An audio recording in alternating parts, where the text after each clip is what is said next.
Hi అండి, welcome to our channel Rupa creations and vlogs. ఇవాళ video ఏమిటంటే మసాలా వడలు అండి. ఇవి చాలా టేస్టీగా ఉంటాయి, చాలా క్రిస్పీగా ఉంటాయి. ఇవి చేసుకోవటం చాలా ఈజీ అండి. వంట రాని వాళ్ళు కూడా చాలా సింపుల్గా ఇలా చూసి చేసుకోవచ్చండి. అంత ఈజీ రెసిపీ. దీనికోసం ముందుగా శనగపప్పుని నానబెట్టి పెట్టుకోవాలి. ఇక్కడ నేను 2 కప్స్ శనగపప్పుని తీసుకున్నాను. ఇవి 6-7 గంటలు నానబెట్టుకొని ఈ విధంగా 2-3 సార్లు శుభ్రంగా కడుక్కొని పక్కన పెట్టుకోవాలి. వాటర్ లేకుండా ఇలాగా మిక్సీ జార్లో కొద్దిగా వేసుకుంటూ ఇలాగా మిక్సీ పట్టుకోవాలి. మరి మెత్తగా కాకుండా ఇలాగా కొంచెం కోర్స్ లాగా మిక్సీ పట్టుకుంటే తినేటప్పుడు పంటి కింద తగులుతూ చాలా క్రిస్పీగా చాలా బాగుంటాయండి. ఈ శనగపప్పులో నుంచి ఒక 2 పిడికెళ్ళ వరకు పక్కన తీసి పెట్టుకోండి. ఈ శనగపప్పును కూడా ఇందులో వేసేసుకోవాలి. ఇలా పిండిని మిక్సీ పట్టుకొని పక్కన పెట్టేసుకోండి. ఇప్పుడు అదే మిక్సీ జార్లో ఒక 7-8 వరకు పచ్చిమిర్చిని ఇలాగ ముక్కలుగా కట్ చేసుకొని ఇందులో వేసుకోవాలి. అదేవిధంగా ఒక 3-4 రెమ్మల వరకు కరివేపాకు, ఒక 2 మీడియం సైజు ఆనియన్ ఇలాగా కట్ చేసుకొని ఇందులో వేసుకోండి. అదేవిధంగా కొద్దిగా కొత్తిమీరని వేసుకోవాలి. ఇంత 1 ఇంచు అల్లం ముక్కని ఇందులో వేసుకోవాలి. ఇలాగ చిన్న ముక్కలుగా కట్ చేసుకొని వేసుకోండి.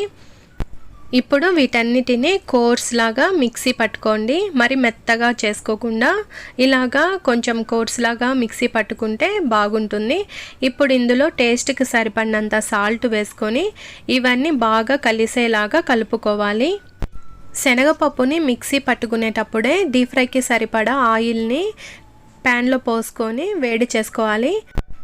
ఇలాగా పిండి ముద్దని తీసుకొని 2 చేతులు తడి చేసుకొని అరచేతిలో ఈ పిండి ముద్దను పెట్టుకొని ఇలాగా వడల్లాగా ఒత్తుకోవాలి.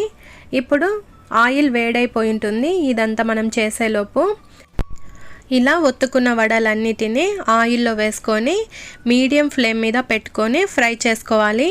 మీడియం ఫ్లేమ్ మీద పెట్టుకుంటే లోపల వరకు బాగా క్రిస్పీగా వేగుతుంది.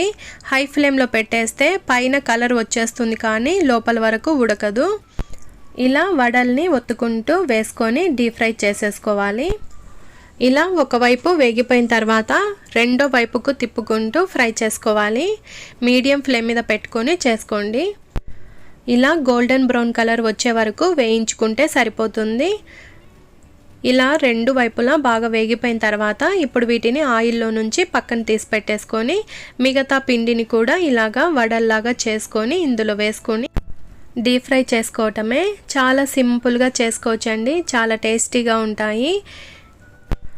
ఎక్కువ శ్రమ పడాల్సిన అవసరం లేకుండా చాలా సింపుల్గా చేసుకోవచ్చండి. చూడండి, ఆయిల్ కూడా ఎక్కువగా పీల్చదు. ఇవి వేడిగా తిన్నా చల్లగా అయిపోయిన తర్వాత తిన్నా కూడా అలాగే క్రిస్పీగా ఉంటాయండి.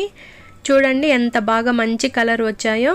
వీటిని ఇలాగా డైరెక్ట్గా తినచ్చు, లేదంటే ఏదైనా కారపొడి కానీ ఏదైనా పల్లీ చట్నీ కానీ దేంతోనైనా తినచ్చండి. చాలా టేస్టీగా ఉంటాయి.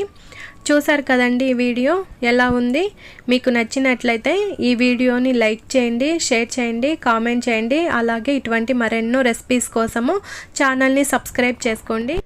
Thank you for watching. Take care. Bye bye.